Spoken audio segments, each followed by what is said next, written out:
இயேசு கிறிஸ்துவின் பரிசுத்த நாமத்திற்கு ஸ்தோத்திரம் உண்டாவதாக. தேவன் பெரிதான கிருபையை செய்வார். புல்லாக்கவுண்டம்பாளையம் திருச்சபை மக்களின் சார்பாக இது 3வது முறையாக இந்த பெரிய வெள்ளி ஆராதனையை நாம் யூடியூப் சேனல் மூலமாக நாம் தயாரித்து வெளியிட்டு கொண்டிருக்கிறோம். ஆண்டவர் நிறைய பேர்களை இதை பார்ப்பதற்கு கிருபை செய்திருக்கிறார்.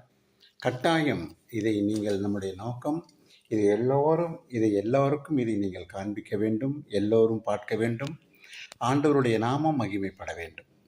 கட்டாயம் நம்ம உறவின் மக்களும் யூடியூப் சேனலில் பாட வேண்டும், பிரசங்கம் பண்ண வேண்டும், வேத வாசிக்க வேண்டும் என்பதுதான் நம்முடைய நோக்கமே. இதற்காகத்தான் இது 3வது முறையாக நாம் தயாரிக்கிறோம்.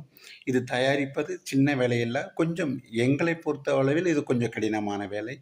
இதற்கு நிறைய பேர் உதவி செய்திருக்காங்க.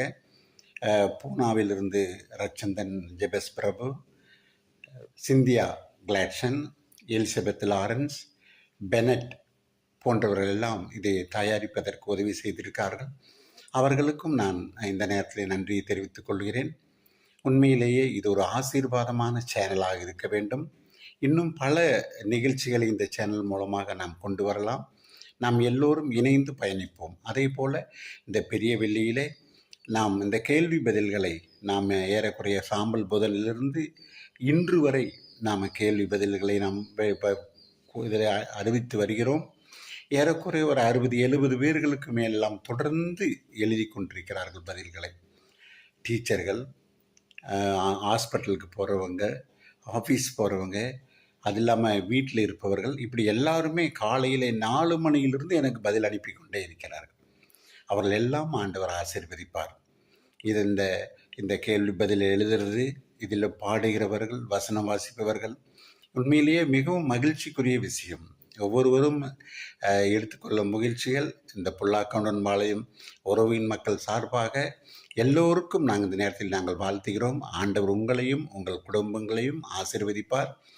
அடுத்த ஆண்டும் இதே போல தொடர்ந்து நாம் இந்த நிகழ்ச்சிகளை நடத்துவோம். கர்த்தர் உங்களோடு இருப்பாராக. ஆமென். ஸ்தோத்திரிக்கிறோம் ராஜாவே. நன்றியோடு நன்றியோடு நன்றியோடு நன்றியோடு நன்றியோடு நன்றியோடு துதிக்கிறோம், ஸ்தோத்திரிக்கிறோம் ஐயா. இந்த ஆசைப்பட்ட மனமகிழ்ச்சியின் கத்தாவே, மத்தியான நேரத்துமே அப்பா பிதாவே என்று துதிக்கும்படியாக நீர் செய்த கிருபைக்கா ஸ்தோத்திரம் அப்பா. உம்முடைய கத்தாவே, உம்முடைய திருவுள சித்தத்தின்படி, பிதாவின் சித்தத்தின்படி கத்தாவே நீர் எங்களுக்காக நீர் மறித்தீர். இந்த நன்னாளை நினைவு கூறும்படியாக இந்த பெரிய வெள்ளிக்கிழமையிலே புல்லாக்கன்மலத்துக்காரர்களாக ஒன்று சேர்ந்து உம்மை துதிக்கிறோம், மகிமைப்படுத்துகிறோம். இந்த ஆரம்ப ஜெபத்தில் கத்தாவே எனக்கு கொடுத்த வாய்ப்புக்காக நன்றி தகப்பனே. இப்பொழுதுமாக நீர் உங்களுடைய சிலுவையில் திருவுளம் பற்றின 7 வார்த்தைக்காக ஜெபிக்கிறோம். அந்த 7 வார்த்தைகளை பேசுகிறவர்களையும் கத்தாவே வேத வாசிப்புகளும் பாடலையும் நீங்கள் ஆசீர்வதிக்கணுமா ஜெபிக்கிறோம். கத்தாவே இந்த ஒளிபரப்பு எங்கள் அனைவருடைய குடும்பத்திற்கும் ஏற்றதாகவும் பிரயோஜனம் உள்ளதாகவும் இருக்க வேண்டுமா ஜெபிக்கிறோம் ஆண்டவரே. இந்த வசனங்கள் மூலமாக எங்களுடைய உறவுகள், புல்லாக்கன்மலத்து உறவுகள் அனைவரும் இதை பார்த்து உண்மை மெய்யான தெய்வம் இருக்கிறார், மெய்யான தெய்வத்தை நாங்கள் வணங்குகிறோம் என்ற நம்பிக்கையோடு இருக்குமா ஜெபிக்கிறோம். கத்தாவே நீர் இறந்த மாத்திரமல்ல, நீ உயிர்த்தெழுந்த தெய்வத்தை நாங்கள் துதிக்கிறோம், ஸ்தோத்திரிக்கிறோம். இதை செய்தி ஒழிக்கிற, வேத வாசிக்கிற கோஆர்டினேட்டர் லாரன்ஸ் அவர்களுக்காக, கேட்குற மக்களுக்காக ஜெபிக்கிறோம். பாடல் பகுதி அத்தனையும் ஆசீர்வதிக்கமாக ஜெபிக்கிறோம். இது உங்கள் சமூகத்தில் பிரீதியாக இருக்க வேண்டும் என்று மீட்பரும் இரட்சகருமாய் இயேசுவின் நாமத்தில் தாழ்மையோடு ஜெபிக்கிறோம் எங்கள் ஜீவனோடு நல்ல பிதாவே, ஆமென். கொள்கதாமலை மீது சிலுவை சுமந்தேகினார், உன்னத பிதாவின் சித்தமாய் உத்தம ரத்தம் சிந்தினார். கொள்கதாமலை மீது அந்தோ எருசலேமே ஆண்டவர் பவனி வந்தார். அந்தோ எருசலேமே ஆண்டவர் பவனி வந்தார். அந்த நாளை நீ மறந்தாய், அன்பருன் கண்ணீர் சிந்தினார். அந்த நாளை நீ மறந்தாய். அன்பரின் கண்ணீர் சிந்தினார் கொள்வதா மலை மீது. அந்தோ கசையடிகள் எத்தனை வசை மொழிகள்.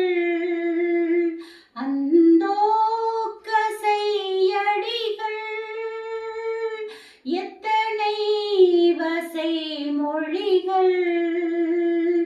அத்தனையும் அவர் உனக்காய் அன்புடன் சுமந்து சகித்தார். அத்தனையும் அவர் உனக்காய் அன்புடன் சுமந்து சகித்தார். கொள்கதா மலை மீது சிலுவை சுமந்தேகினார். உன்னத பிதாவின் சித்தமாய் உத்தம ரத்தம் சிந்தினார். கொள்கதா மலை மீது சிலுவை சுமந்தேகினார்.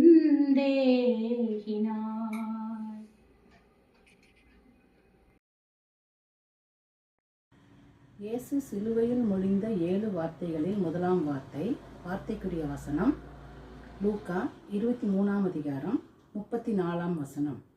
அப்பொழுது இயேசு, பிதாவே, இவர்களுக்கு மன்னியும், தாங்கள் செய்கிறது இன்னதென்று அறியாதிருக்கிறார்களே என்றார். வாசிக்கும்படியாக தெரிந்து கொள்ளப்பட்ட வேத பாடம் வாசித்து நிறைவேற்று. ஆமென். கர்த்தருடைய பரிசுத்த நாமத்துக்கு மகிமை உண்டாவதாக. இயேசு கிறிஸ்து சிலுவையில் சொன்ன 7 வார்த்தைகளில் முதலாவது வார்த்தை மன்னிப்பு. லூக்கா 23ஆம் அதிகாரம் 34ஆம் வசனம்.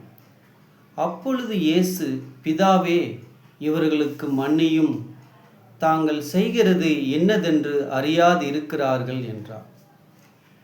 இயேசு சிலுவையில் தொங்கிய போது 7 வார்த்தைகளை பேசினார். அதில் முதல் வார்த்தையே மன்னிப்பு என்பதாகும். ஒரு மனிதன் கடுமையான சோதனையில் இருக்கும் பொழுது கோபப்படுவான் அல்லது அழுவான். ஆனால் இயேசுவோ தன்னை சித்திரவதை செய்தவர்களுக்காக பரிந்து பேசினார். இது ஒரு தெய்வீக அன்பின் வெளிப்பாடுன்னு நம்ம பார்க்கலாம். இயேசு சிலுவையில் அறையப்பட்டு தொங்கிக் கொண்டிருக்கிறார். இந்த நிகழ்வை நினைவு கூறும் இந்த தருணத்தில் அவர் ஊழியம் செய்த காலங்களில் அநேகரை மன்னித்திருக்கிறார். நிபந்தனையற்ற மன்னிப்பை வழங்கியிருக்கிறார். அதில் சில நிகழ்வுகளை மாத்திரம் நம்ம நினைவு கூறுவோம். யோவான் 8ஆம் அதிகாரம் 1ஆம் வசனம் முதல் 11ஆம் வசனம் வரை உள்ள ஒரு விஷயம் சொல்லப்பட்டிருக்கிறது. விபச்சாரத்தில் பிடிபட்ட பெண். விபச்சாரத்தில் பிடிபட்ட பெண்ணை குறித்து அங்கே குறிப்பிடப்பட்டிருக்கிறது. யூத சட்டப்படி விபச்சாரத்தில் பிடிபட்டவள் கல்லெறிந்து கொல்லப்பட வேண்டும் என்பது யூத சட்டம். யூத சட்டப்படி கல்லெறிந்து கொல்லப்பட வேண்டிய ஒரு பெண்ணை இயேசு சந்தித்த போது அவளை தண்டிக்காம குற்றப்படுத்தாம மன்னித்தார். வசனம் என்னவா சொல்லுது பாருங்க. இயேசு அவளை நோக்கி, நானும் உன்னை ஆக்கணைக்குள்ளாக தீர்க்கிறதில்லை, நீ போ, இனி பாவம் செய்யாதே என்றார். மற்றவர்கள் கல்லெறிய தயாராக இருந்தபோது இயேசு மன்னித்து அந்த பெண்ணுக்கு மறுவாழ்வு அளித்தார் என்று நம்ம பார்க்கிறோம். அவர் மன்னிக்கிறவராகவே இருக்கிறார். மத்தேயு 9ஆம் அதிகாரம் 2ஆம் வசனத்தில் திமிர்வாதக்காரனை பற்றி நம்ம பார்க்கிறோம். அங்கே படுக்கையிலே கிடந்த ஒரு திமிர்வாதக்காரனை அவரிடத்தில் கொண்டு வந்தார்கள். இயேசு அவர்களுடைய விசுவாசத்தை கண்டு திமிர்வாதக்காரனை நோக்கி, மகனே, திடன்கொள், உன் பாவங்கள் உனக்கு மன்னிக்கப்பட்டது என்றார். திடன்கொள் திடன்கொள், உன் பாவம் உனக்கு மன்னிக்கப்பட்டது என்றார். உடல் நலம் பெற வந்த ஒருவனுக்கு இயேசு முதலில் ஆவிக்குரிய விடுதலையின் மன்னிப்பை வழங்கினார். உடல் நோயை விட பாவ மன்னிப்பே ஒரு மனிதனுக்கு முதன்மையானது என்பதை உணர்ந்து இயேசு அவனுக்கு மன்னிப்பு வழங்கினார் என்று நம்ம பார்க்குறோம். லூக்கா 7ஆம் அதிகாரம் 36 to 50 வசனங்களுக்குள்ள பாவியான ஸ்திரீயை குறித்து குறிப்பிடப்பட்டிருக்கிறது. பரிசேயன் சீமோன் வீட்டில் இயேசு உணவருந்த வந்திருக்கிறார்.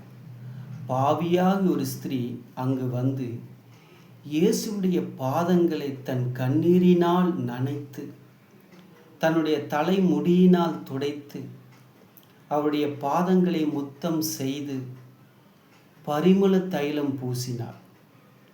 அவருடைய மிகுந்த அன்பை கண்டு அவளை மன்னித்தார்னு பார்க்குறோம். வசனம் இப்படியா சொல்லுது, அவளை நோக்கி உன் பாவங்கள் மன்னிக்கப்பட்டது என்றார். இயேசு இந்த இடத்திலேயும் ஒரு நிபந்தனையற்ற மன்னிப்பை வழங்கினவராய் காணப்படுகிறார்.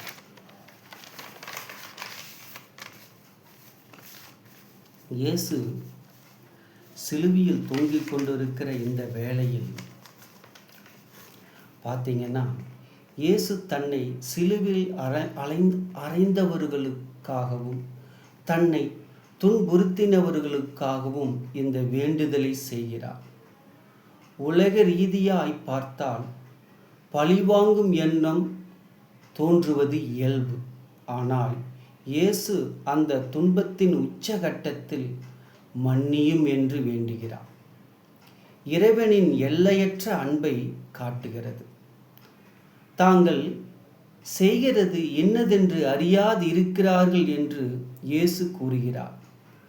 அவர்கள் ஒரு சாதாரண மனிதனை அல்ல, மாறாக இறைமகனை கொலை செய்கிறோம் என்பதை உணராத நிலையில் இருந்தார்கள்.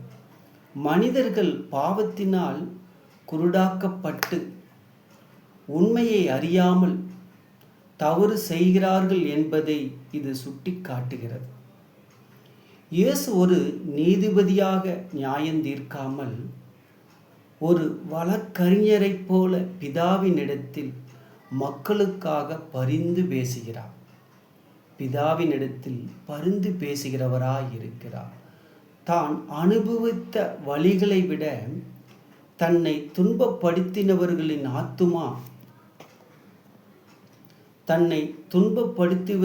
ஆத்துமா அழிந்துவிடக்கூடாது என்பதை அவர் உறுதியாக இருந்தார் என்பதை நம்ம பார்க்கிறோம். இப்போ நசரேயனாகி இயேசு கிறிஸ்து சிலுவையில் தொங்கிக் கொண்டிருக்கும் பொழுதும் கூட அவர் பிதாவின் இடத்தில் ஒரு மன்றாட்டு ஜெபத்தை, மன்னிப்பின் ஜெபத்தை ஏறெடுக்கிறார். சிலுவை என்பது தண்டனையின் சின்னம் அல்ல, அது ஒரு மன்னிப்பின் பலிபீடம்.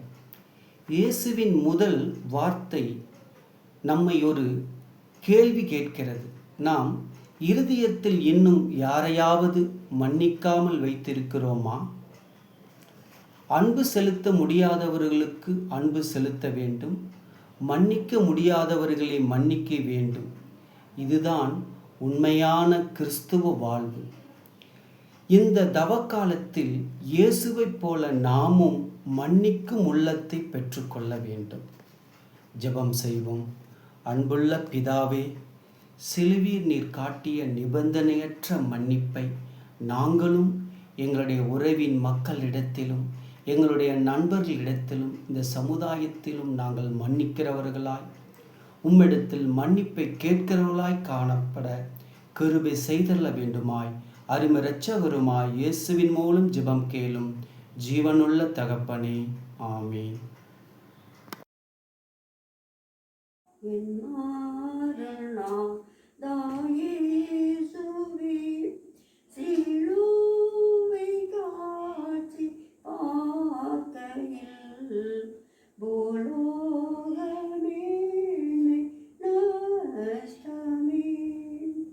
என்றோ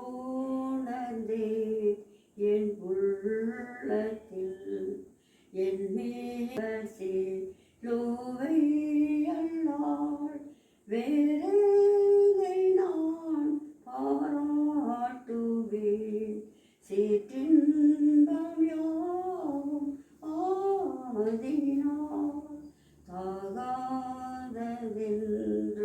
தள்ளுவேன் கைத்தாலை காலிலும் இதோ பேரன்பம் துன்பம் காலந்தே பாய்ந்தோடும் காட்சி போலுண்டோ முள்மூடியும் ஒப்பற்றதே சராசரங்களனைத்தும் அவ்வன்புக்கு எம்மாத்திரம் என் ஜீவன் சுகம் செல்வமும் என் நேசருக்கு பாத்திரம் மாதக்கு பெய்கஸ்தியார்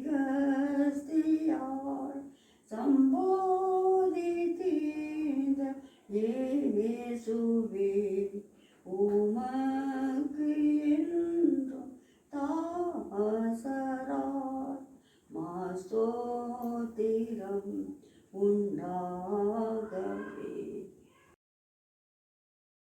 இருந்த 7 திருவார்த்தைகளில் 2வது வார்த்தைக்கான வேத பகுதி லூக்கா 23 வசனங்கள் 39 முதல் 43 வரை. அன்றியும் சிலுவையில் அறையப்பட்டிருந்த குற்றவாளிகளில் ஒருவன், நீ கிறிஸ்துவானால் உன்னையும் எங்களையும் ரட்சித்துக்கொள் என்று அவரை கேட்டான்.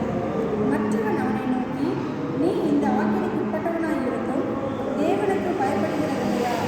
நாமோ நியாயப்படி தண்டிக்கப்படுகிறோம். நாம் நடப்பித்தவர்களுக்கு தக்க பலனை அடைகிறோம். இவரோ தகாததொன்றையும் நடப்பிக்கவில்லையே என்று அவனை கடிந்து கொண்டு இயேசுவை நோக்கி, ஆண்டவரே, நீர் உம்முடைய ராஜ்யத்தில் வரும்பொழுது அடியேனை நினைத்தருளும் என்றார். இயேசு அவனை நோக்கி, இன்றைக்கு நீ என்னுடனே கூட பரதேசில் இருப்பாய் என்று மெய்யாகவே உனக்கு சொல்லுகிறேன் என்றார். வேதபாடம் வாசித்து நிறைவாயிற்று. ஆமென்.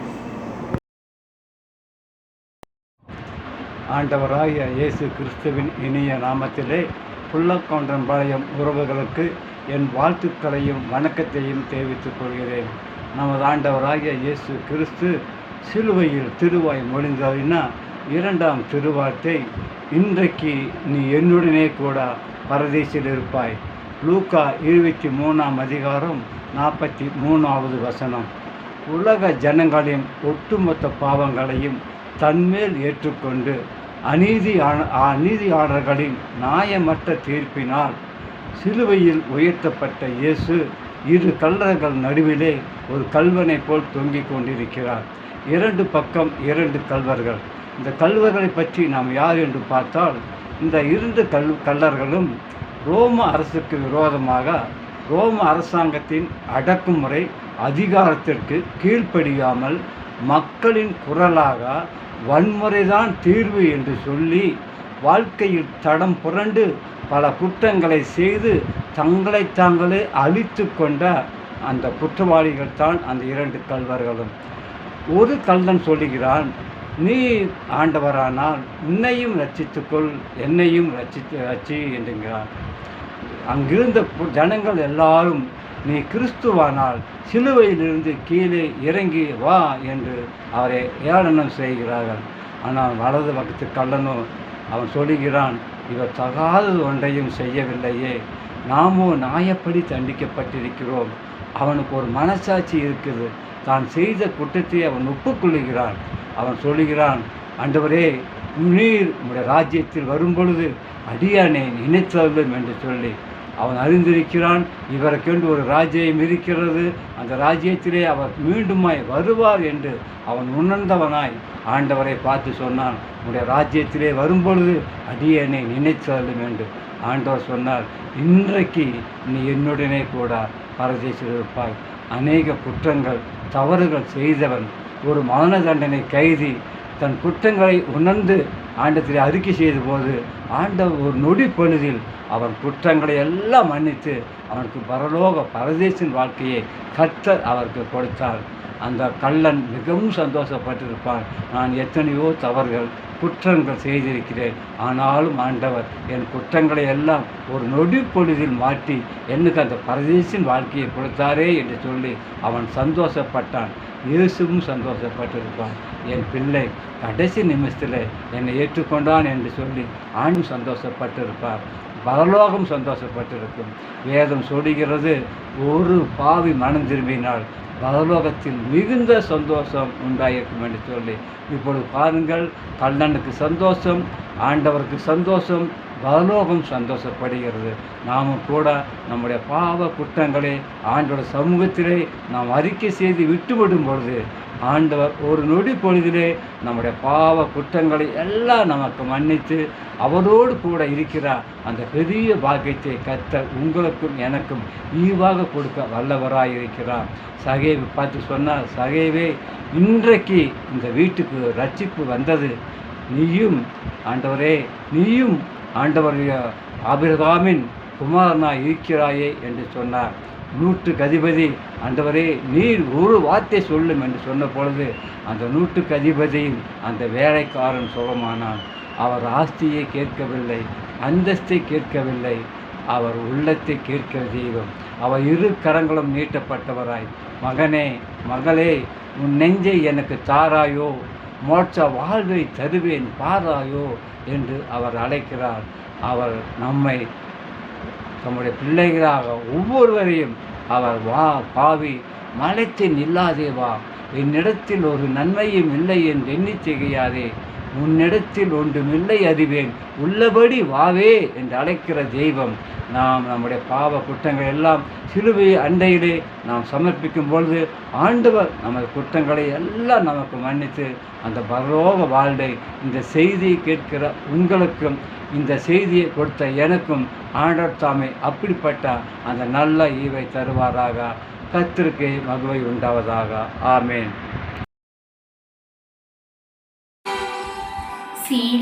சிலுவைநாதர் இயேசுவின் பேரொளி வீசிடும் தூய கண்கள், சிலுவைநாதர் இயேசுவின் பேரொளி வீசிடும் தூய கண்கள் என்னை நோக்கி பார்க்கின்றன, தம் காயங்களையும் பார்க்கின்றன. என்னை நோக்கி பார்க்கின்றன, தம் காயங்களையும் பார்க்கின்றன. சிலுவைநாதர் இயேசுவின் என் கையால் பாவங்கள் செய்திட்டார், தம் கையின் காயங்கள் பார்க்கின்றாரே. என் கையால் பாவங்கள் செய்திட்டார், தம் கையின் காயங்கள் பார்க்கின்றாரே. தீய வழியில் என் கால்கள் சென்றார், தம் காலின் காயங்கள் பார்க்கின்றாரே. தீய வழியில் என் கால்கள் சென்றார், தம் காலின் காயங்கள் பார்க்கின்றாரே. சிலுவைநாதர் இயேசுவின் தீட்டுள்ள எண்ணம் என் இதயம் கொண்டார், ஈட்டி பாய்ந்த நெஞ்சை நோக்குகின்றார். தீட்டுள்ள எண்ணம் என் இதயம் கொண்டார், ஈட்டி பாய்ந்த நெஞ்சை நோக்குகின்றார். வீட்பெருமை என்னில் இடம் பெற்றால், முள்மூடி பார்த்திட ஏங்குகின்றார். வீட்பெருமை என்னில் இடம் பெற்றால், முள்மூடி பார்த்திட ஏங்குகின்றார். சிலுவைநாதர் இயேசுவின்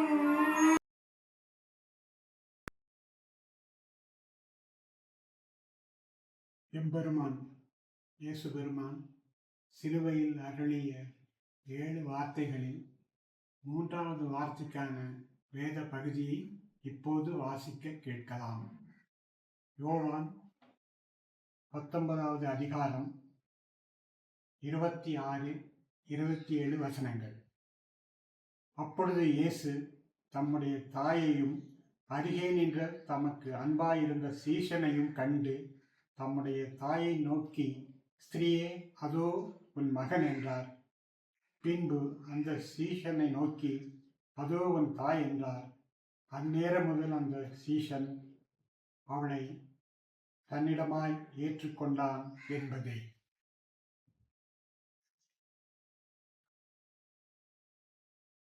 சிலுவையில் மறைந்து 3ஆம் நாள் உயிர்த்தெழுந்து இன்னும் நம்மை அரசாண்டு நம்மை வழிநடத்திக் கொண்டிருக்கிற இந்த ஆண்டவராய் இயேசு கிறிஸ்துவின் நாமத்தினாலே உடார்மாலையும் உறவின் சொந்தங்களுக்கு வாழ்த்துக்களை நான் தெரிவித்துக் கொள்கிறேன். இன்றைய நாளிலே சிலுவையில் முடிந்த 3ஆம் வார்த்தையை பற்றி தியானிக்கும்படியாக நாம் வருகிறோம். யோவான் எழுதிய சுவிசேஷம் 19ஆம் அதிகாரம் 26, 27. அப்பொழுது இயேசு தம்முடைய தாயை அருகே நின்ற தமக்கு அன்பார்ந்த சீஷனை கண்டு தம்முடைய தாயை நோக்கி, ஸ்திரீயே, அதோ உன் மகன் என்றார். பின்பு அந்த சீஷனை நோக்கி, அதோ உன் தாய் என்றார். அந்நேரம் முதல் அந்த சீஷன் அவளை தன்னிடமாக ஏற்றுக்கொண்டார். இந்த வார்த்தை இயேசுவுக்கும் மரியாதைக்கும் உள்ள அந்த குடும்ப உறவை அவர் முடித்தவராய் ஒரு புதிய குடும்ப உறவை அவர் ஏற்படுத்துகிறதா இந்த வார்த்தை அமைந்துள்ளது. இந்த வார்த்தை ஒரு 3 நபர்களை உள்ளடக்கியதாக இந்த வார்த்தை இருக்கிறது. ஆண்டவராய் இயேசு கிறிஸ்து, அவருடைய தாய் மரியா, அன்பான சீஷன் யோவான். சிலுவையிலே அந்த 3 பேரும் ஒவ்வொரு சூழ்நிலையிலே ஒவ்வொரு மனநிலைமையிலே அங்க இருக்கிற காட்சியை நாம் காண்கிறோம். இயேசுவின் மனதிலே இந்த மாதிரி எண்ணங்கள் ஓடிக்கொண்டிருக்கும். என்னுடைய பரமபிதா அவருடைய திட்டத்தை இந்த உலகத்திலே நிறைவேற்றும்படியாக, பிதாவின் குமாரனாய் இந்த உலகத்திலே வெளிப்படும்படியாக மரியாள் என்ற கன்னிய வயிற்றிலே அவர் பிறக்கும்படி செய்தார். கடவுள் என்னை அவருடைய செயல் திட்டத்திற்கு அழைக்கும் வரை நான் என் பெற்றோர்களோடும் சகோதர சகோதரிகளோடும் நான் கூட இருந்து நான் வசித்து வந்தேன் என்பதை நான் அறிகிறேன். அதே சமயத்தில் பரலோக ராஜ்யத்தின் நற்செய்தியை அறிவிக்கின்ற காலம் வருகிற பொழுது நான் என்னுடைய குடும்பத்திலிருந்து விலகி இந்த உலக மக்களோடும் என்னுடைய சீஷர்களோடும் நான் பயணித்த காரியத்தை நான் இப்பொழுது நினைத்தவனாக பயணித்திருக்கிறேன் என்று அவர் நினைத்திருக்க கூடும். அதே போல் மரியாதையின் சிந்தனையிலே இப்படியாக ஓடி இருக்கக்கூடும். மரியாதை அறிந்திருந்தால் இயேசுவானவர் தன்னுடைய வயிற்றிலே பிறந்திருந்தாலும் அவர் பரமபிதாவின் ஒரே குமாரன், அவர் ஒரு தெய்வ குமாரன் என்று அவள் நன்கு அறிந்திருந்தார். ஆகவேதான் அவள் இயேசுவை ஈண்டெடுத்ததற்காக தன்னுடைய நற்பெயரை இழந்தாலும் அதை குறித்து கவலைப்படவில்லை. இன்னொரு வேளையிலே இயேசுவின் பின்னாலே அநேக மக்களும் அவரை பின்தொடர்ந்து அவரை போற்றி புகழ்ந்த அந்த சூழ்நிலையிலும் மரியாள் நான் தான் இயேசு தாய் என்று தன்னை அவள் மெச்சிக்கொள்ளவில்லை, அவள் தன்னை புகழ்ந்து கொள்ளவில்லை. அவள் தன் வீட்டில் பிறந்த இன்றைய நாளிலே அந்த சிலுவையில் பிறந்த இயேசு என்னுடைய மகன் சிலுவையில் தொங்குகிற காட்சியை பார்த்து அவள் கலங்கி நிற்கிற அந்த காட்சியை அவள் மனதிலே ஓடிக்கொண்டிருக்கிறது. இந்த நிகழ்வைத்தான் சிமியோன் அன்று முன்னெடுத்தானோ, உன் ஆத்மாவையும் ஒரு பட்டயம் உருவிப்போம் என்று சொன்னானே, அந்த வார்த்தை இன்று நாளிலே நிறைவேற்றிக் கொண்டிருக்கிறது என்று சொல்லி அவள் சிந்தித்த வண்ணமாய் அங்கிருக்கிறார். அதே சமயத்தில் கூட இருந்த சீஷன், நான் இயேசு மேல் எவ்வளவு அன்பு கொண்டிருந்தேன், நான் அவன் மார்பிலை சாய்ந்து கொள்ளும்படியாக அந்த ஒரு பாக்கியத்தை நான் பெற்றவனாக இருந்திருந்தேனே. மற்ற சீஷன் அனைவரும் அவரை விட்டு அகன்ற போதிலும், அந்த சூழ்நிலை இல்லாத போதிலும் நான் இப்பொழுது இருந்து கொண்டிருக்கிறேனே, இனிமேல் எனக்கு யார் இந்த அன்பை காட்டுவார், நான் யாரிடம் என்னுடைய அன்பை காட்டும் என்று அவன் ஒரு தனி மனிதனாய் அந்த இடத்திலே அவன் திகைக்கிறவனாய் அங்கே இருக்கிற காட்சியை நாம் காண்கிறோம். இந்த சூழ்நிலையில் தான் இயேசுவானவர் தன்னுடைய ஒரு நிலைப்பாட்டை அவர் ஏற்படுத்துகிற காரியத்தை பார்க்க முடியும். இந்த உலகத்திலே நான் வெளிப்படுவதற்கு மரியாள் எனக்கு ஒரு தாயாக ஒரு செயல்பட்டார். அதே சமயம் என்னுடைய பிரிவு என் தாய் மரியாதை பாதித்து விடக்கூடாது, அவளுக்கென்று நான் ஒரு உறவை ஏற்படுத்தி கொடுக்க வேண்டும். காரணம், இந்த சிலுவையின் மூலமாக இந்த மனித உறவு என்பது அது முற்றிலுமாய் முடிந்து போய்விட்டது. சிலுவையிலே நான் உயிர்த்தெழுந்த பிறகு நான் ரட்சகராக நான் காணப்படுவேன், நீங்கள் எல்லாரும் ரட்சிக்கப்பட்டவர்களாக காணப்படுவீர்கள். ஆகவே அந்த பழைய உறவு முடிந்துவிட்ட காரணத்தால் ஒரு புதிய உறவை அந்த இடத்திலே அவர் ஏற்படுத்திய காரியத்தை பார்க்கிறோம். ஆகவே தான் தனது தாயே தாயே என்று அழைக்கிறார்கள், ஸ்திரீயே என்று அழைக்கிற காரியத்தை நாம் பார்க்கிறோம். அப்பொழுதுதான் தன் அன்பான சீஷன் நோக்கி மரியாதை உன் தாயாக ஏற்றுக்கொண்டு சொன்ன பொழுது அவன் மனம் வந்து அவன் ஏற்றுக்கொண்ட காரியத்தை பார்க்கிறோம். ஒரு பழைய உறவு முடிந்து ஒரு புதிய குடும்ப உறவு உண்டானது. இப்படியா நம்முடைய ஆண்டவராகிய இயேசு கிறிஸ்து தன் குடும்பத்திற்கு செய்ய வேண்டிய கடமையை அவர் நிறைவேற்றினார். ஆகவே தான் இந்த நாட்களிலே நம்முடைய குடும்ப உறவுகள் சிதைவுபடாமல் இருக்க வேண்டும் என்பது நம்முடைய ஆண்டவருடைய விருப்பமாய் இருக்கிறது. குடும்பத்திலே விட்டுக் கொடுத்தல் இருக்கிற பொழுது, குடும்பத்திலே ஒரு அன்பு இருக்கிற பொழுது, ஒருவரை ஒரு பரஸ்பரம் புரிந்து கொள்கிற பொழுது குடும்பங்கள் சிதைவுபடாது. குடும்பங்கள் சிதைவுபடாதபடி ஒரு அன்பான குடும்பமாக இருக்குமானால் அது திருச்சபையிலே ஒரு பெரிய அன்பை வெளிப்படுத்தும். திருச்சபையிலே அன்பு வெளிப்படுத்துகிற பொழுது, இந்த உலகத்திலே அந்த அன்பு வெளிப்படுகிற பொழுது இயேசுவே உலக ரட்சகர் என்று இந்த உலகம் அவரை குறித்து அறிந்து கொள்ளும். ஆகவே தான் இயேசுவானவர் சிலுவையிலே தன்னுடைய பழைய உறவை முடித்துக் கொண்டு ஒரு புதிய குடும்ப உறவை தன் தாயாக மரியாளுக்கும் யோவானுக்கும் ஏற்படுத்தினார். இந்த மூன்றாம் வார்த்தை மூலமாக கர்த்தர் நம்ம குடும்பத்தின் உறவுகளை, குடும்பத்தின் அன்பைகளை மேம்படுத்துவோம். ஆமென்.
இயேசு சிலுவையில் மொழிந்த 7 வார்த்தைகளில் 4ஆம் வார்த்தை.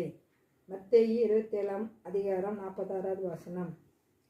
9ஆம் மணி நேரத்தில் இயேசு ஏலி ஏலி லாமா சபத்கானி என்று மிகுந்த சத்தமிட்டு கூப்பிட்டார். அதற்கு என் தேவனே ஏன் என்னை கைவிட்டீர் என்று அர்த்தமாம். வாசிக்கும்படியாக தெரிந்து கொள்ளப்பட்ட வேத படம் வாசித்தாயிற்று. ஆமீன். கர்த்தருடைய பரிசுத்த நாமத்துக்கு ஸ்தோத்திரம் உண்டாவதாக. ஆண்டவராகிய இயேசு கிறிஸ்துவின் இனிய நாமத்தில் உங்கள் அனைவருக்கும் என் வாழ்த்துதல்களையும் ஸ்தோத்திரங்களையும் ஏறெடுக்கிறேன். ஆண்டவராகிய இயேசு கிறிஸ்து சிலுவையிலே மொழிந்த 7 வார்த்தைகளில் 4ஆம் வார்த்தை என் தேவனே ஏன் என்னை கைவிட்டீர் என்பதாம்.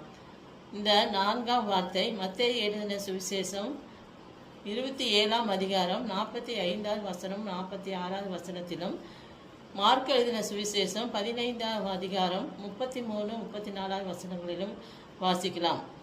மார்க் எழுதின சுவிசேஷம் 15ஆம் அதிகாரம் 33-34 6ஆம் மணி நேரம் முதல் 9ஆம் மணி நேரம் வரையும் பூமி எங்கும் அந்தகாரம் உண்டாயிற்று என்று பார்க்கிறோம். 9ஆம் மணி நேரத்திலே இயேசு எல்லோயி எல்லோயி லாமா சபக்தானி என்று மிகுந்த சத்தமிட்டு கூப்பிட்டார். அதற்கு என் தேவனே என் தேவனே ஏன் என்னை கைவிட்டீர் என்று அர்த்தமாம். ஆண்டவராகிய இயேசு கிறிஸ்து இந்த வார்த்தையை சொல்லும்போது மிகுந்த வேதனையோடு, மிகுந்த பாரத்தோடு, மிகுந்த ஆத்ம வலியின் ஆழத்தோடு வெளிப்பட்டார் என்று பார்க்கிறோம். அவர் இந்த இதற்கு முன்னாலே கூறப்பட்ட அந்த 3 வார்த்தைகளை ஒப்பிடும்போது இந்த வார்த்தை மிகவும் வேதனையாக வெளிப்பட்டது என்று பார்க்கிறோம்.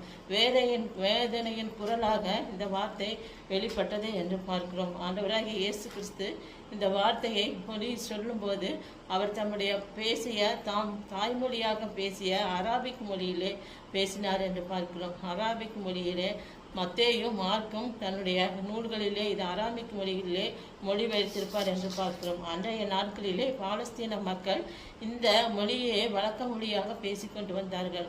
அன்றாட பேசுகிற அந்த மொழியாகவே பேசிக்கொண்டு வந்தார்கள். ஆண்டவராகிய இயேசு கிறிஸ்துவும் கூட இந்த மொழியிலே அராபிக் மொழியிலே தன்னுடைய 4ஆம் வார்த்தையாகிய என் தேவனே என் தேவனே ஏன் என்னை கைவிட்டீர் என்கிற வார்த்தையை இந்த அராபிக் மொழியிலே பேசினார் என்று பார்க்கிறோம். முதல் 3 வார்த்தைகளை அவர் பேசும்போது மிகுந்த அமைதலாக பேசினார். ஆனால் அந்த 4ஆம் வார்த்தையை அவர் பேசும்போது மிகுந்த சத்தமிட்டு கூப்பிட்டார் என்று பார்க்கிறோம். மிகுந்த சத்தமிட்டு கதறினார் என்று பார்க்கிறோம். ஏனென்றால் தேவன் அவரை கைவிடும் நேரம் வந்துவிட்டது. ஆகையால் அவர் மிகுந்த வேதனையோடு கண்ணீரோடு இந்த வார்த்தையை அவர் கூறினார் என்று பார்க்கிறோம். சீசர்கள் அவர் கைவிட்டு போகும்போதும் அந்த ஊர் மக்கள் அவரை நிராகரித்தும் போதும் ஏற்பட்ட வேதனை காட்டிலும் இந்த வேதனை அவருக்கு மிகுந்த வேதனை அளித்ததாக இருந்தது என்று பார்க்கிறோம். அவர்கள் சவுக்கடிகள், பரியாசங்கள், நிந்தனைகள், அவமானங்கள் எல்லா மத்தியிலும் அவர் வாய் திறவாமல் இருக்கிற ஒரு ஆட்டுக்குட்டியை போல பரிதாபமாக நின்றார் என்று பார்க்கிறோம். ஆனால் தேவ பிரசன்னம், தேவ முகம் அவருக்கு மறைக்கப்பட்ட போது அவர் மனம் பதறினவராய் என் தேவனே என் தேவனே ஏன் என்னை கைவிட்டீர் என்று மிகுந்த வேதனையோடு கண்ணீரோடு கதறினார் என்று பார்க்கிறோம். அவர் இந்த பூமியிலே தேவகுமாரனாக வாழ்ந்தாலும் முழுவதுமாக ஒரு மனிதனாகவே வாழ்ந்தார் என்று பார்க்கிறோம். ஒரு மனிதன் பாவம் செய்யும் போது சிலுவையில் அறையப்பட்டால் எவ்வளவு வேதனை அனுபவிப்பாரோ அதே வேதனையை அவர் மனிதனாகவே அனுபவித்தார் என்று பார்க்கிறோம். தேவன் ஏன் அவரை கைவிட்டார் என்றால் உலகத்தின் பாவம் முழுவதும் நம் ஆண்டவராகிய இயேசு கிறிஸ்துவின் மீது சுமத்தப்பட்டது. அந்த பாவ இருள் அவரை மூடிக்கொண்டதால் தேவன் பாவத்தை பார்க்காத பரிசுத்த தன்னுடைய முகத்தை தன் குமாரனாகிய இயேசு கிறிஸ்துவிடம் இருந்து பிரித்து கொண்டார், மறைத்து கொண்டார் என்று பார்க்கிறோம். இந்த வேதனை அவருக்கு சகிக்க முடியவில்லை. 2 கொரிந்தியர் 5ஆம் அதிகாரம் 27ஆம் வசனத்தில் ஆண்டவராகிய இயேசு கிறிஸ்து பாவம் அறியாத அவரை பாவமாக்கினார் என்று பார்க்கிறோம். உலகம் முழுவதும் உள்ள பாவத்தின் கொடூரம் அவரை வாட்டினதனால் அவரை சுமக்கப்பட்ட போது அந்த வலி மிகவும் தாங்கொன்னா வழியாய் காணப்பட்டது என்று பார்க்கிறோம். சிலுவையில் இயேசு கிறிஸ்து அறையப்பட்ட போது பஸ்கா பண்டிகை இருந்தது. அப்போ பஸ்கா ஆட்டுக்குட்டி அடிக்கப்பட்டது. சிலுவையில் நம்முடைய ஆண்டவரும் நம்முடைய பாவங்களுக்காக தேவ ஆட்டுக்குட்டியாய் சிலுவையிலே தொங்கினார் என்று பார்க்கிறோம். இந்த நிலையிலே அவர் தன்னுடைய மனித தன்மையை மூழ்கடித்தவராக, மறக்கடிக்கப்பட்டவராக, முழுவதும் அவர் மறக்கடிக்கப்பட்டவராக, மறந்தவராக இருந்தார் என்று பார்க்கிறோம். பூமியிலே இந்த நேரத்தில் ஒரு காரிருள், பெரிய ஒரு காரிருள், அந்த அந்தகாரம் சூழ்ந்தது. 3 மணி நேரமும் அந்த அந்தகாரம் சூழ்ந்து நீடித்திருந்தது என்று பார்க்கிறோம். மெய்யாகவே அவன் உன்னுடைய பாடுகளை ஏற்றுக்கொண்டு நம்முடைய துக்கங்களை சுமந்தார் என்று ஏசாயா 53:4 நாம் பார்க்கிறோம். 1 பேதுரு 2:24 நாம் பாவங்களுக்கு செத்து நீதிக்கு பிழைத்திருக்கும்படிக்கு அவர்தாமே தமது சரீரத்திலே நம்முடைய பாவங்களை சிலுவையில் மேல் சுமந்தார் என்று பார்க்கிறோம். அவருடைய தழும்புகளால் குணமானீர்கள் என்று பார்க்கிறோம். பாவம் அறியாத அவன் மீது, பரிசுத்தர் மீது இந்த சுமை சுமத்தப்பட்டது, பாவத்தின் சுமை சுமத்தப்பட்டது என்று பார்க்கிறோம். இதனால் பிதாவாகிய தேவன் தம்முடைய முகத்தை தம்முடைய குமாரனாகிய இயேசு கிறிஸ்துவிடமிருந்து மறித்து கொண்டார். இந்த வலி அவருக்கு மிகுந்த வேதனையை அளித்தது என்று பார்க்கிறோம். எப்போதும் பிதாவோடு பிதாவே பிதாவே என்று அழைத்து கொண்டிருந்த இயேசு கிறிஸ்து இந்த வேளையிலே தேவனே என்று அழைத்தார் என்று பார்க்கிறோம். அப்போது பிதாவே என்று அழைத்தவர் ஒரு மகனுக்கும் தந்தைக்கும் மகனுக்கும் உள்ள அந்த உறவு மறுக்கப்பட்டது, முறிக்கப்பட்டது என்று பார்க்கிறோம். அந்த ஒரு பாவிக்கும் இறைவனுக்கும் உள்ள ஒரு தொடர்பு தான் அந்த நிலையிலே காணப்பட்டது என்று பார்க்கிறோம். இந்த சரீர மடியை பார்க்கிலும் இந்த வேதனை அவருக்கு மிகுந்த வேதனை அளித்ததாக காணப்பட்டது. அவருக்கு காணப்பட்டது. பாவம் மனிதனை தேவனிடமிருந்து பிரிக்கிறது என்று பார்க்கிறோம். பாவம் மனிதனை தேவனிடமிருந்து பிரிக்கிறது. ஆகவே பாவம் நம்மை அக்கிரமங்களை நமக்கும் பாவக்கும் பிரிவினை உண்டாக்குறது என்று பார்க்கிறோம். நம் ஆண்டவராகிய இயேசு கிறிஸ்து நமக்காக பிதாவினால் கைவிடப்பட்டார். நம்முடைய பாவங்களை ஏற்றுக்கொண்டார். சிலுவையிலே பாடுகளை சகித்தார். நமக்காக மரித்தார். 3ஆம் நாள் உயிர்த்தெழுந்து நித்திய காலமாக உயிரோடு இருக்கிறார் என்று பார்க்கிறோம். நாம் அவரோட பிள்ளைகளானால் நம்முடைய பாவங்களை அறிக்கையிட்டு அவரோட மன்னிப்பு கேட்கும்போது ஆண்டவர் நமக்கு நித்திய ஜீவனை அளிப்பது உறுதியாக இருக்கிறது. நம்முடைய பாவங்கள் மறைக்கப்படும் போது நாம் தேவனிடத்திலிருந்து பிரிக்கப்படுவோம் என்று சொன்ன ஒருவன் பாவங்களை மறைக்கிறவன் வாழ்வடைய மாட்டான், அவனை அறிக்கை செய்து விட்டு விடுகிறவனோ இரக்கம் பெறுவான் என்று பார்க்கிறோம். ஆகவே நம்முடைய பாவங்களை ஆண்டவரிடம் அறிக்கையிட்டு அவரிடம் மன்னிப்பு கேட்கும்போது ஆண்டவர் அவருடைய பிள்ளைகளாக ஏற்றுக்கொள்வார் என்று பார்க்கிறோம். கர்த்தர் தாமே இந்த திருவசனங்களை ஆசீர்வதிப்பாராக. ஆமென். சிலுவை நாதரேசுவின் பேரொளி வீசிடும் தூய கண்கள் என்னை நோக்கி பார்க்கின்றன, தம் காயங்களையும் பார்க்கின்றன. சிலுவை நாதரேசுவின் என் கையால் பாவங்கள் செய்திட்டால் தம் கையின் காயங்கள் பார்க்கின்றாரே. என் கையால் பாவங்கள் செய்திட்டால் தம் கையின் காயங்கள் பார்க்கின்றாரே. தீய வழியில் என் கால்கள் சென்றால் தம் காலின் காயங்கள் பார்க்கின்றாரே. தீய வழியில் என் கால்கள் சென்றால் தம் காலின் காயங்கள் பார்க்கின்றாரே. சிலுவை நாதரேசுவின் அவரத்தம் என் பாவம் கழுவிடும், அவர் கண்ணீரின் என்னை நிறைவேற்றிடும். அவரத்தம் என் பாவம் கழுவிடும், அவர் கண்ணீரின் என்னை நிறைவேற்றிடும். கலங்கரை விளக்காக ஒளிசுவே கலங்குவோரை அவர் கொண்டு சேர்ப்பேன். கலங்கரை விளக்காக ஒளிசுவே கலங்குவோரை அவர் மந்தை சேர்ப்பேன். சிலுவை நாதரேசுவின் பேரொளி வீசிடும் தூய கண்கள் என்னை நோக்கி பார்க்கின்றார்கள், தம் காயங்களையும் பார்க்கின்றனர். இயேசு சிலுவையில் மொழிந்த 7 வார்த்தைகளில் 5ஆம் வார்த்தைக்கான வேத பாடம். யோவான் 19ஆம் அதிகாரம் 28ஆம் வசனம். அதன் பின்பு எல்லாம் முடிந்தது என்று இயேசு அறிந்து வேத வாக்கியம் நிறைவேறத்தக்கதாக தாகமாயிருக்கிறேன் என்றார். வாசிக்கும்படியாக தெரிந்து கொள்ளப்பட்ட வேத பாடம் வாசித்தாயிற்று. ஆமென். ஆண்டவர் ரட்சகருமாகிய இயேசு கிறிஸ்து நாமத்தில் அனைவருக்கும் ஸ்தோத்திரம். நமது அருள்நாதர் இயேசு கிறிஸ்து சிலுவையில் மொழிந்த 5வது வார்த்தை யோவான் 19ஆம் அதிகாரம் 28 வசனங்களிலே தாகமாய் இருக்கிறேன் என்று ஆண்டவர் சொல்லுகிறார்.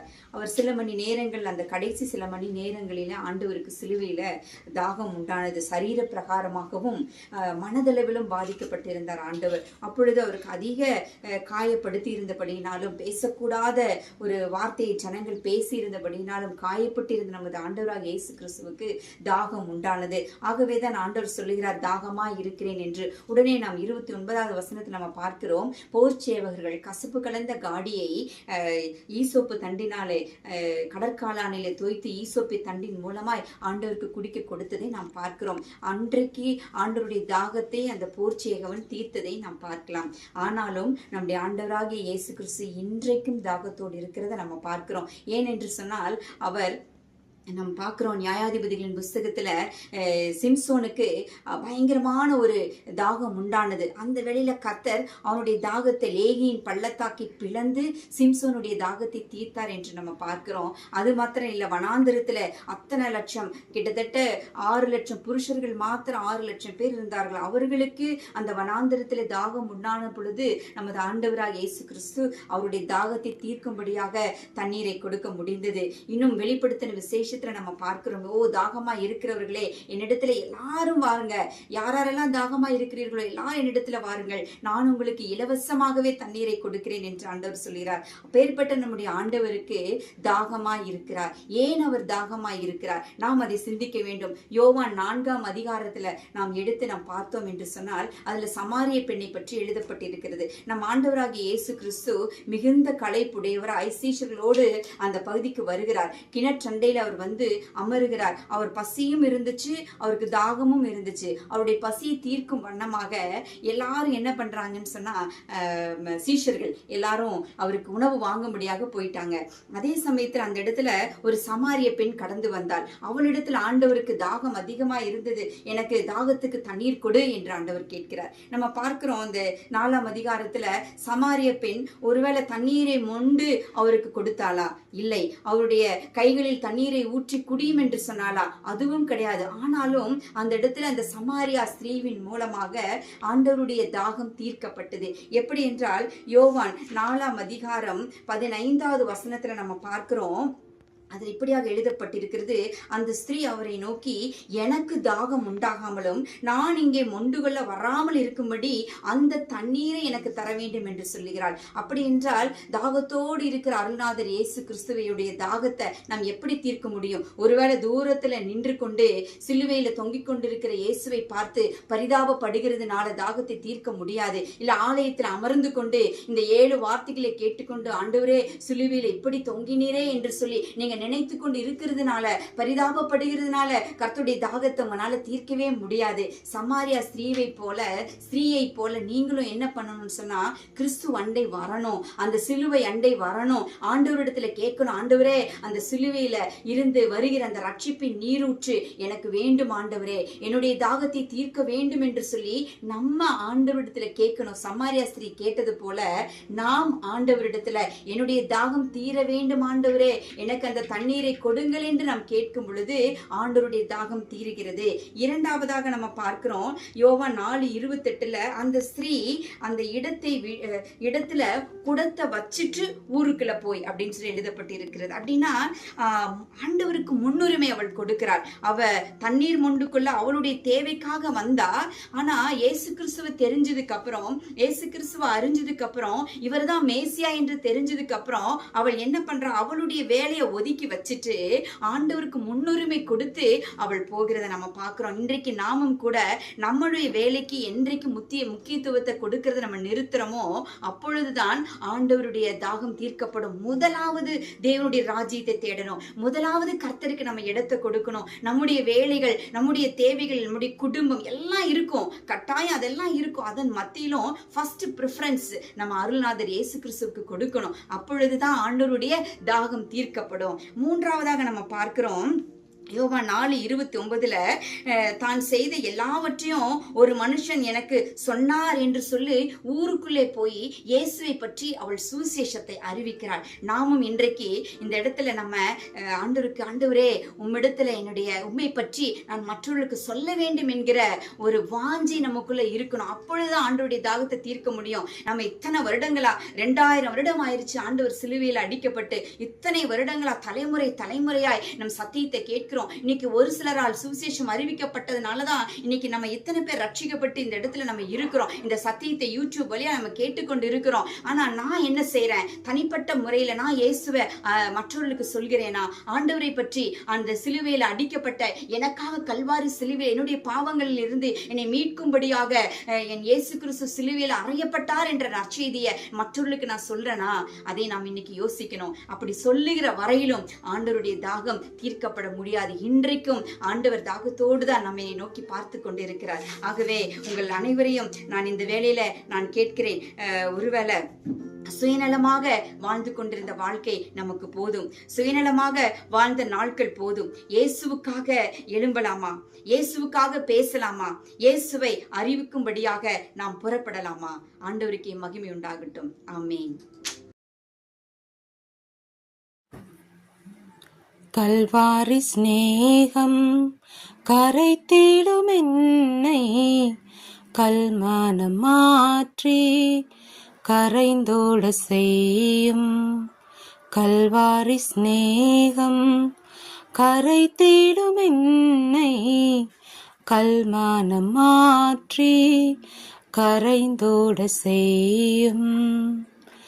காலங்கள் தோறும் காவலிலுள்ளோர் காணட்டும் உம்மை களிப்போடு என்றும். காலங்கள் தோறும் காவலிலுள்ளோர் காணட்டும் உம்மை களிப்போடு என்றும்.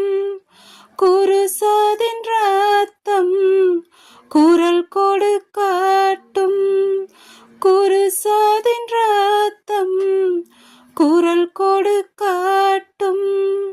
கும்பிடுவோரை குணமாக்கும் வேதம், கல்வாரி ஸ்நேகம் கரைத்திடும் என்னை, கல்மனம் மாற்றி கரைந்தோட செய்யும்.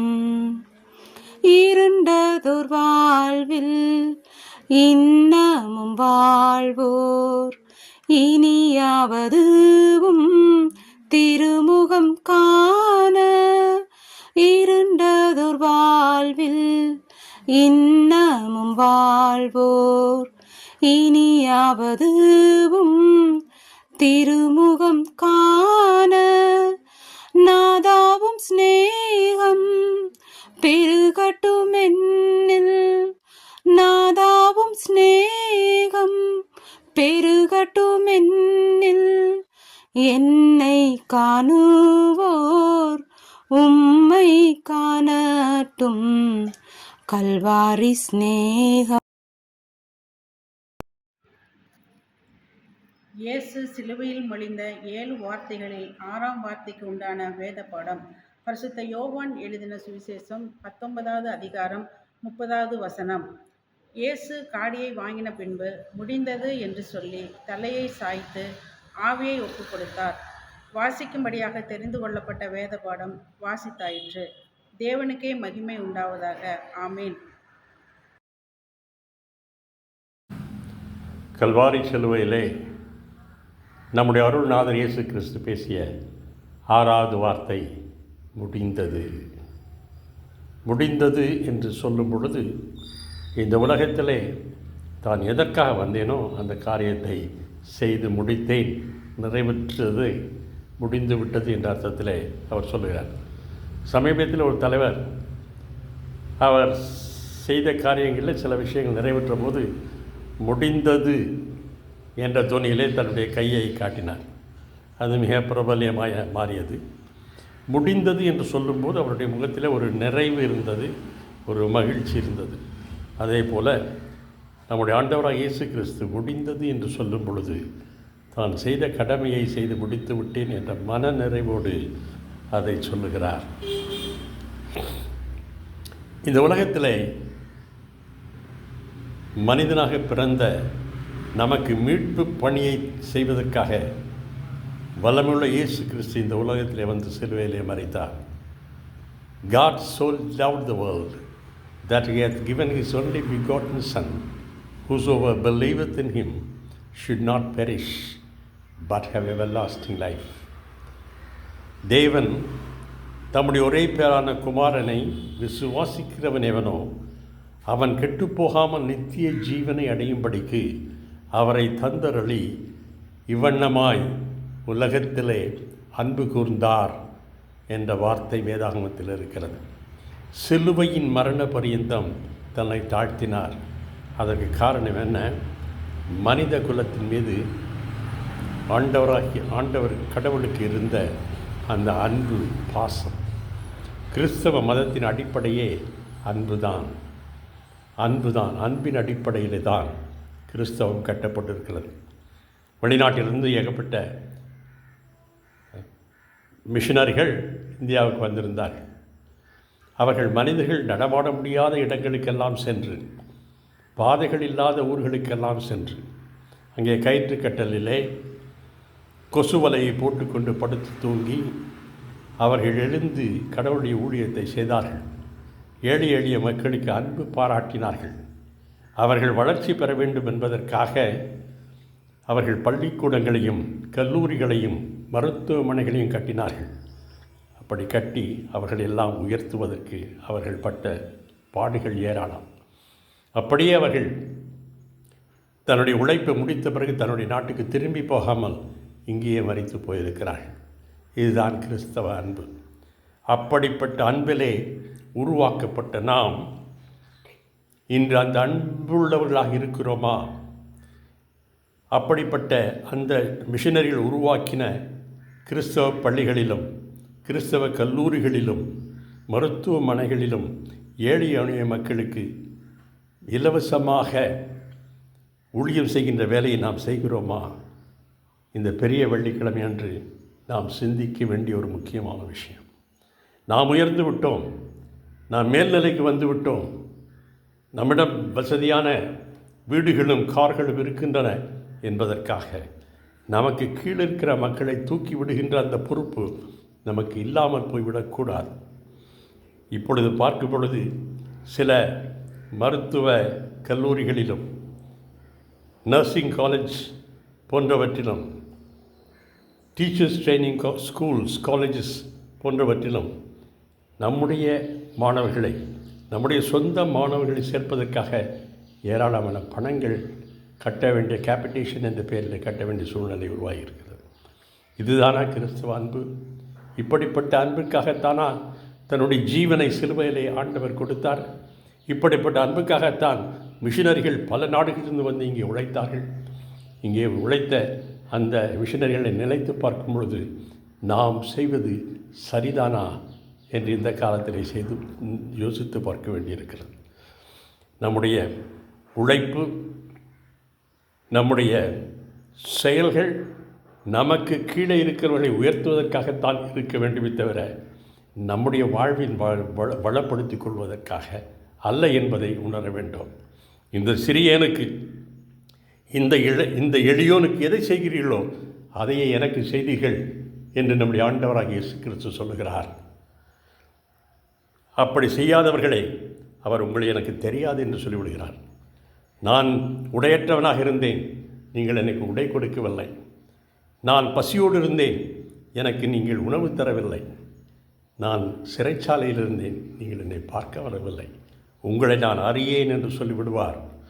இந்த உலகத்திலே நம்மை உருவாக்கின அந்த ஆண்டவர் காட்டுகிற அந்த அன்பை நம்முடைய எளியோருக்கு காட்டவில்லை என்றால் நம்முடைய ஆண்டவருக்கு நாம் உண்மையிலேயே உண்மையுள்ள சீஷர்களாக நிச்சயமாக இருக்க முடியாது. இந்த பெரிய வெள்ளிக்கிழமை என்று நாம் சிந்திக்க வேண்டிய ஒரு முக்கியமான எண்ணம், சிந்தனை, God so loved the world that he has given his only begotten Son, and whosoever believeth in him should not perish but have everlasting life. தேவன் தம்முடைய ஒரே பேரான குமாரனை விசுவாசிக்கிறவனவனோ அவன் கெட்டு போகாமல் நித்திய ஜீவனை அடையும்படிக்கு அவரை தந்தரடி இவ்வளவாய் உலகத்தில் அன்பு கூர்ந்தார். அந்த அளவுக்கு நாம் அன்புள்ளவர்களாக இருக்கிறோமா என்பதை நம்முடைய உள்ளத்தின் ஆழத்திலிருந்து தொட்டு பார்க்க வேண்டும். அதுதான் இந்த பெரிய வெள்ளிக்கிழமையிலே நாம் சிந்திக்க வேண்டியது. ஆமீன். இயேசு சிலுவையில் மொழிந்த 7 வார்த்தைகளில் 7ஆம் வார்த்தைக்குண்டான வேதபாடம். லூக்கா 23ஆம் அதிகாரம் வசனம் 45-46. சூரியன் இருளடைந்தது. தேவாலயத்தின் திரைச்சீலை நடுவில் 2ஆக கிழிந்தது. இயேசு, பிதாவே, உம்முடைய கைகளில் என் ஆவியை ஒப்புவிக்கிறேன் என்று மகா சத்தமாய் கூப்பிட்டு சொன்னார். இப்படி சொல்லி ஜீவனை விட்டார். வாசிக்கும்படியாக தெரிந்து கொள்ளப்பட்ட வேதபாடம் வாசித்தாயிற்று. ஆமேன். புல்லார்க்கணம்பாளையம் நன்மைப்பெற ஆலயத்தின் விசுவாச பெருமக்கள், உறவன் முறையார் யாவருக்கும் ஆண்டவராக இயேசு கிறிஸ்துவின் நாமத்தினாலே அந்தமான் குட் நியூஸ் திருச்சபையின் சார்பிலே வாழ்த்துக்களில் சொல்லிக்கொள்கிறேன். இந்த நாளில் இயேசு கிறிஸ்து சிலுவையில் மொழிந்த 7 திருவார்த்தைகளை குறித்து பேச வரும்போது எனக்கு 7வது வார்த்தையாகிய இயேசு தம்முடைய ஆவியை தேவனிடத்தில் ஒப்புக் கொடுத்த வார்த்தை குறிக்கப்பட்டிருக்கிறது. லூக்கா எழுதின சுவிசேஷ புத்தகம் 23ஆவது அதிகாரம் 46ஆவது வார்த்தையில் இயேசு, பிதாவே, உம்முடைய கைகளில் என் ஆவியை ஒப்புக் கொடுக்கிறேன் என்று மகா சத்தமாய் கூப்பிட்டு சொன்னார். இப்படி சொல்லி ஜீவனை விட்டார் என்று எழுதப்பட்டிருக்கிறது. இப்போ பொதுவாக ஜீவனை விட்டார் என்று சொல்லப்படும் போது ஏதோ ஒரு மனுஷீகமாக ஒரு சரீர பிரகாரமான ஒரு வார்த்தை போல் தோன்றுகிறது. ஆனால் தேவனுடைய காரியத்தில் அப்படி இல்லை. இது மனிதனுக்கு தான் பொருந்தும். அவன் பிறப்பதும் அவர் வளர்கிறதும் மறிப்பதும் இது நமக்கு கொடுக்கப்பட்ட விஷயம். ஆனால் தேவனுடைய காரியம் அப்படிப்பட்டதில்லை. ஏன்னா ஒவ்வொன்றும் ஆதி முதற்கொண்டு முடிவு பரியந்தம் எல்லாமே தேவனாலே தீர்மானிக்கப்பட்ட காரியங்கள். அது சரீர பிரகாரத்துக்காக மாத்திரம் இல்லை, ஆவியின் ரூபமாக, ஆவியின் மாதிரியாக இருக்கிறது. இயேசுவின் இடத்துல வந்தது முழுக்க அவர் நமக்கு செய்து காட்டின காரியங்கள், செய்து காட்டினார், அவ்வளவும் செய்து காட்டினார். அப்போ எல்லாவற்றையும் அவர் செய்து முடித்து அக்கம்ப்ளீஸாக முடிவில் தம்முடைய ஆவியை தேவனிடத்தில் ஒப்புக் கொடுக்கிறார். ஏன்னா மனுஷனை குறித்து இந்த வேதம் என்ன சொல்லுதுன்னா, பிரசங்கின் புத்தகத்தில் 8வது அதிகாரம் 8வது வசனம் சொல்லுது பாருங்க, ஆவியை விடாது இருக்கிறதுக்கு ஆவியின் மேல் ஒரு மனுஷனுக்கும் அதிகாரம் இல்லை, மரண நாளின் மேலும் அவனுக்கு அதிகாரம் இல்லை என்று சொல்லப்பட்டது. இது மனுஷனுக்கு. ஆனால் தேவனுடைய சித்தம் அப்படி இல்லை. ஏன்னா இங்கே யோவான் எழுதின சுவிசேஷம் 11வது அதிகாரத்தில் அவர் என்ன சொல்லியிருக்காருன்னா 25வது வசனத்தில், இயேசு அவளை நோக்கி, நானே உயிர்த்தெழுதும் ஜீவனுமாய் இருக்கிறேன், என்னை விசுவாசிக்கிறவன் மரித்தாலும் பிழைப்பான் என்று சொல்லப்பட்டிருக்கு. அப்போ இது லாசரு வீட்டில் இயேசு சொன்ன விஷயம். இது சரீர பிரகாரமான விஷயம் அல்ல. இது ஆவிக்குரியதான காரியம். இந்த உலக பிரகாரமான வாழ்க்கையை நாம் முடித்து நம்முடைய ஆத்மா தேவனுடைய ராஜ்யத்துக்கு போகும்போது அவன் நித்திய காலமாக யுகமாக தேவனோடு ஜீவிப்பார்கள் என்று சொல்லப்படுகிறதான அனுபவம். அப்போ இயேசு தம்முடைய ஆவியை ஒப்புக் கொடுத்தார். அப்படின்னா என்ன விஷயம்னா, அவர் வந்த தேவனுடைய சித்தத்தை எல்லாம் பூமியில் செய்து முடித்தவராக, எப்படி கன்னிமரியாள் வயிற்றில் அவர் பரிசுத்த ஆவியினாலே உற்பவிக்கப்பட்டு வந்தார். அதுக்கு மனுஷனுடைய எந்த விதமான உதவியும் கிடையாது. எல்லாமே தேவனுடைய சித்தத்தின்படி செயல்பட்டது. அதே மாதிரி தான் இந்த பாவ மரண சாபங்களை எல்லாம் முறித்து அவர் சிலுவையில் அவர் வெற்றி சிறந்தவராக நமக்கு ஜீவனை கொடுத்து பரலோக ராஜ்யத்துக்கு அவர் எழுந்தருளி போயிருக்கிறார். ஆகவேதான் அதுக்கு முன்பதாக மனிதனைப் போல பிறந்தாலும், மனிதனைப் போல நம்மை போல வாழ்ந்து வளர்ந்தாலும், அவர் நம்மளை போல மரித்தாலும் அவர் உயிர்த்தெழுந்திருக்கிறார். நம்மை போல சரிப்பிரகாரமாக நம்ம உயிர்த்தெழுத போகிறதில்லை. ஆனால் இயேசு உயிர்த்தெழுந்து காட்டினார்.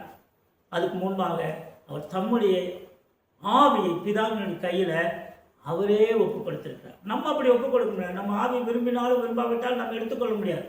அதுக்கு அப்புறம் தற்கொலையாகி போயிடும். ஆனால் இயேசு மாத்திரம் தம்முடைய ஆவியின் மேலே அதிகாரம் உள்ளவராக ஆவியை ஒப்புக் கொடுத்தார் என்றால் அந்த ஆவியை அதை அதிகாரத்தோடு பயன்படுத்தினார். சரீரத்திலிருந்து தன்னுடைய ஆவியை பிரித்து கொள்ள அவருக்கு அதிகாரம் இருந்தது. ஏன்னா அவர் ஆவியை கொடுத்தவர். ஆதியாகமத்தில் நம்ம பார்க்குறோம், அவர் மண்ணினாலே நம்மை உண்டாக்கி நம்முடைய நாசியில ஜீவ சுவாசத்தை ஊதினார் என்று. அப்போ அந்த ஆவி எப்படிப்பட்டது? அவர் கொடுத்தது. அந்த ஆவியை அவர் எடுத்துக்கொள்ள அவரால் முடியும். ஆகவேதான் அவர் சகலத்தில் செய்து முடித்தவராக தேவனுடைய சித்தத்தின்படி தம்முடைய ஆவி பிதாவின் கையில் வெற்றிகரமாக ஒப்புக் கொடுக்கிறார். இதனுடைய கடைசி பகுதியாக நாம் தியானிக்கக்கூடிய காரியம் என்னன்னா, இந்த உலகத்தில் நாம் அப்படித்தான் இந்த எவ்வளவோ மாம்ச பிரகாரமாக நம்முடைய குடும்ப வாழ்க்கைக்காக, நம்முடைய சரீர வாழ்க்கைக்காக ஓடுகிறோம். ஆனால் இறுதியில் நம்முடைய சரீரத்திலிருந்து நம்முடைய ஆத்மா பிரியும் போது அது தேவனுடைய ராஜ்யத்திற்கு ஏதுவானதாக இருக்கணும். தேவனுடைய சித்தத்தை செய்து முடித்தவர்களாக நம்ம ஜெயமற்றவர்களாக இருக்கணும். தேவனோடு கூட யுக யுகமாக ஜீவிக்கிறவர்களாக இருக்கணும். இதைத்தான் தேவன் நமக்கு அந்த வார்த்தைகளிலே நமக்கு வெளிப்படைய பின்னணியில் சொல்லுகிறார். நம்முடைய ஆவியை எப்படி எல்லாவற்றையும் செய்து முடித்தவராக வெற்றி சிறந்தவராக அவர் செய்து முடித்த பிதாவின் கையில் கொடுத்தாரோ, அதே மாதிரி தான் நமக்கு கொடுத்ததான இந்த உலக பிரகாரமான வாழ்க்கையில் நம்ம இந்த இயேசுவுக்காக ஒரு சாட்சியாக உலகத்தில் வாழ்ந்து முடித்து நம்ம ஆத்மா சலித்து பிரியும் போது நம்ம ஒரு வெற்றி வாழ்க்கை உள்ளவர்களாக வெற்றி சிறந்தவர்களாக தேவனை சந்திப்பதற்கு நாம் ஆயத்தப்படுவோம். இதைத்தான் தேவன் அந்த ஆவியை குறித்து சொல்லும்போது தேவன் நமக்கு அதை வெளிப்படுத்துகிறார். அவர் எப்படி அந்த ஆவியை அவர் வெற்றிகரமாக செய்து முடித்து பிதாவின் கையில் அவர் ஒப்பு கொடுத்தாரோ, நாமும் கூட நம்முடைய மரண பரியந்தம் நம்முடைய வாழ்க்கையை ஓடி முடித்து சாட்சி உள்ளவர்களாக தேவனுடைய ராஜ்யத்துக்கு நம்ம பங்காளிகளாக பங்குள்ளவர்களாக நம்ம மாற வேண்டும் என்பதுதான் அதனுடைய பின்னணி ஆழமாக இருக்கிறது. நாம் கண்களை மூடி நாம் ஜெபிப்போம்.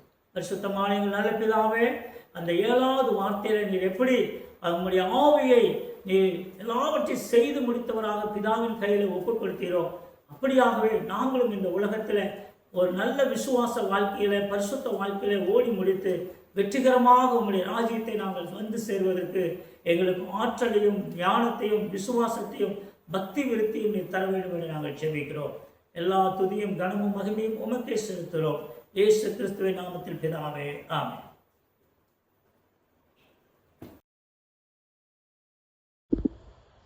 ஆண்டவராகிய இயேசு கிறிஸ்துவின் இணைய நாமத்தில் அனைவருக்கும் என் அன்பின் வாழ்த்துக்களையும் தோற்றத்தையும் நான் தெரிவித்துக் கொள்கிறேன். அன்பானவர்களே, இன்று நாம் கேட்ட இந்த 7 வார்த்தைகளிலும் நாம் இந்த 7 வார்த்தையை நாம் சாதாரணமாக நாம் எடுத்துக்கொள்ளக்கூடாது. அது ஆண்டவர் பாடுகள் அனுபவித்து தந்த ஒரு 7 வசனங்களாக நாம் பார்க்க வேண்டும். சிலுவையில் வேதனை அனுபவித்த ஆண்டவரின் இருதயத்திலிருந்து வந்து உண்மையான வார்த்தைகளாக நாம் பார்க்க வேண்டும்.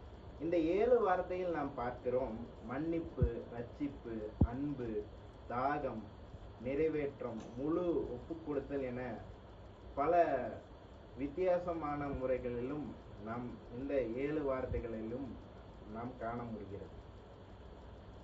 பிதாவே இவர்களை மன்னியும் என்ற வார்த்தையில் ஆண்டவர் நமக்கு மன்னிப்பை அவர் கற்றுக் கொடுக்கிறார்.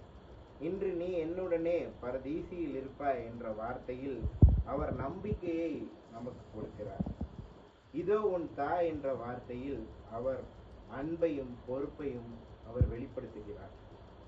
என் தேவனே ஏன் என்னை கைவிட்டீர் என்ற வார்த்தையில் மனித வேதனையை அனுபவித்தவராய் அவர் நிற்கிறார்.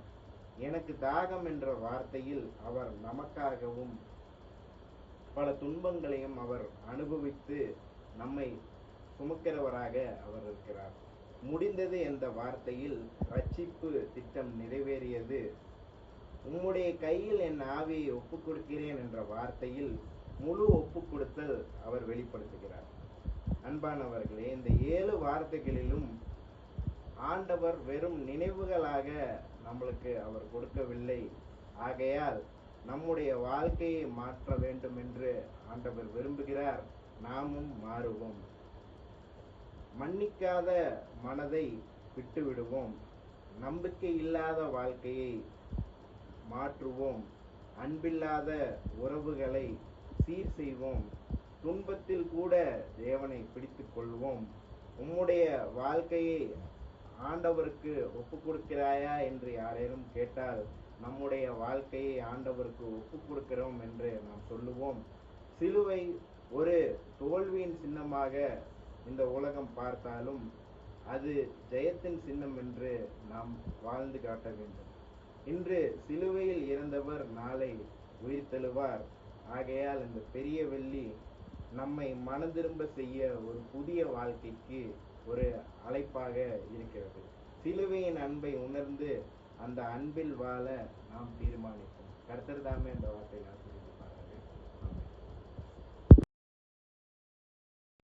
உமக்கு ஸ்தோத்திரம். இந்த நாளுக்காக, இந்த வேலைக்காக உமக்கு ஸ்தோத்திரம். 2000 வருடங்களுக்கு முன்பாக நீர் சிலுவையில் மொழிந்த அந்த 7 வார்த்தைகளை தியானிப்பதற்கு எங்களுக்கு செய்த பெரிதான கிருபைக்காக உமக்கு நன்றி.